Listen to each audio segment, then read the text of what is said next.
4 Μαρτίου 2012, πιστοί στο ραντεβού μας εδώ στο Μοτέλ Αρδάμης.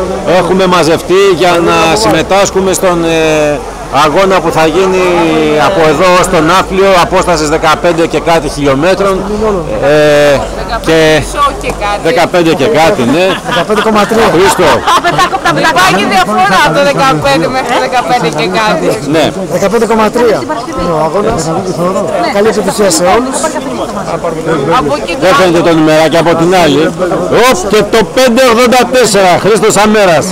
Εγώ το έχω μέσα, είμαι 434. Τι να πω, καλημέρα, καλό αγώνα σε όλους και καλό καφέ μετά. Καλό καφέ μετά. Η Αγγελική, όλα καλά θα πάνε, γιατί να μην πάνε. Παιδιά, εγώ έχω καλό τερματισμό σε όλους, καλά να περάσουμε και να ανέβουμε και στον πύργο πάνω. Σε ποιον? Πάνω στο κάστρο, στο κάστρο. Ναι. Ψάχνουμε και τον κουμπάρο τον Κώστα, ο οποίος έχει εξαφανιστεί. Ο Χέρος σύμμαχος, 12 βαθμοί και εσύ ήταν η τελευταία ένδειξη όταν βγήκαμε από το πούλμαν. Τώρα θα ανέβει η θερμοκρασία, τώρα που δες και το μωρό. Βέβαια, ναι. Καλοβόλησα. Ναι, όλα θα πάνε καλά. Ο κόσμος είναι πολύς. Εδώ, Μιχαλή, έχει τραπέζια εδώ.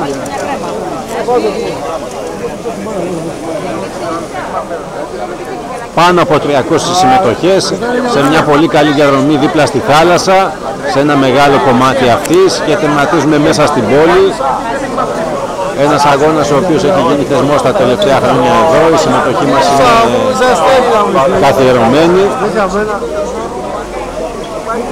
Ο κόσμος σιγά σιγά μαζεύεται και ας έχουμε έναν όμορφο αγώνα, να ευχαριστηθούμε το ταξίδι μας εδώ στο Ναύπλιο.